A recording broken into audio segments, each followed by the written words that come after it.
Bugun sizlarga aynan mana bunda trendga chiqazorgan o'yinli pedlarimni qanaqa ishlatilishini to'liq tushuntirib beraman. Videoni oxirigacha ko'rib turinglar. Ko'rishingiz uchun qizlar o'zi ikkitasini tugatganman.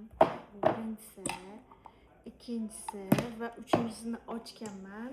Уже buni ham ishlatib tugatyapman va sizlarga hozir qanaqa ishlatilishini tushuntirib beraman. Ichidan o'zining bunaqa vilkachasi chiqadi.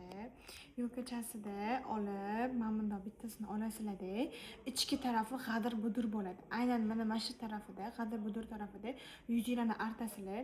Orqasi silliq bo'ladi. Orqasida silliq tarafini muammoli joylariga qo'yib qo'yasizlar. Qo'yib qo'yilgandan keyin bu quriguncha turadi. Quriguncha bir 5-6 minutda quriydi.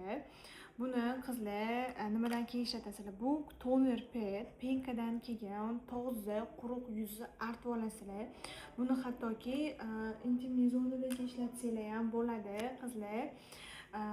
Intim zonada ham xuddi shunaqa artib olasizlar. Artilgandan keyin bu peeling qiladi. Peeling deganda premano kuchli peeling emas, bemalol yozlarda ham ishlatsanglar bo'ladi. Har kuni ishlatsanglar bo'ladigan peeling bu, qizlar.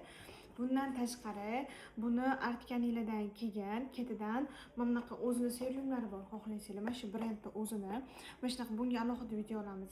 Seryumini sursanglar yoki kremini surib olib, uxut qilsanglar bo'ladi.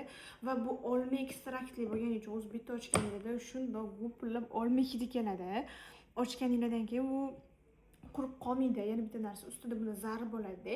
Zarini polni olib tashlaysizlar, qurib qolmaydi. Ishlatgunligicha turib beradi. Qurib qoladi deb qo'rqmanglar. Bu shunga mo'ljallangan narsa, qurib qolmaydi. Bundan keyin o'zingizlarning uxudinglarni serum kreminglar bo'lsa ishlatsanglar bo'ladi. Har kuni kechqurun bir mahal ishlatasizlar va bu olma ekstraktli bo'lganligi sababli umuman yuzinglarni quritmaydi. Tarkibida niasinamidi ham bor, AHA peelinglari bor. Ular yumshoq peeling hisoblanadi. Yozda ham, qishda ham ishlataverasizlar va kunduz kuni yaxshilab SPF ishlatib yuringlar. Chunki baribir bu peeling. Peeling plyus tarafi nimada? Qizlar, peelingning plyus tarafi qolib ketgan, yillab qolib ketgan dog'larni yaxshi yo'qotib beradi va qoraygan badandagi qoraygan zonalarga ham ishlatsanglar bo'ladi. Tirsa, intimniy zona, bekin zonalarga ishlatsanglar bo'ladi. O'zi bu aslida yuzi produkti, yuzi narsasi, intimniy zonaga ham ishlatsanglar bo'ladi. Zo'r oqartirib, peeling qilib beradi, ichiga o'sgan tukrani ham yo'qotib beradi, qizlar. Tukr bilasam, ichiga nima o'sadi? Teri qalinlashib ketganda uni peeling qilib turish kerak. Shunaqa narsalar bilan peeling yoki badanga skrabli gildir dushlar olishingiz kerak.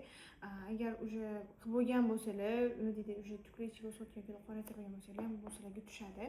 Yuzdagi ugrilarga, poralarga, komidorlarga, hattoki yosh katta bo'lgandan keyin yuzda qarish alomatlari bo'ladi-ku, ana o'shunaqa narsaga ham bu zo'r, qizlar. Qarish alomatlarini ham pasaytirib beradi. Yuzingizga glow effekt beradi, ya'ni yaltiratib qo'yadi.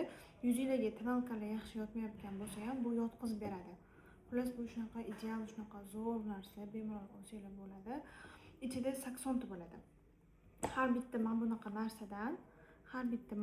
narsadan 80 ta bo'ladi. Sizlarga bir kunda bir mahal kechqurun ishlatsanglar, bittadan 80 kunga bemalol yetadi va 80 kunda ham, 3-4 oyda ham, 5-6 oyda ham umuman qurib qolmaydi, qizlar. Bu shunga mo'ljallangan narsa. Bemalol xarid qilsanglar bo'ladi. Do'konimizda bor, qizlar. Yoki dastavka qildirsanglar ham bo'ladi.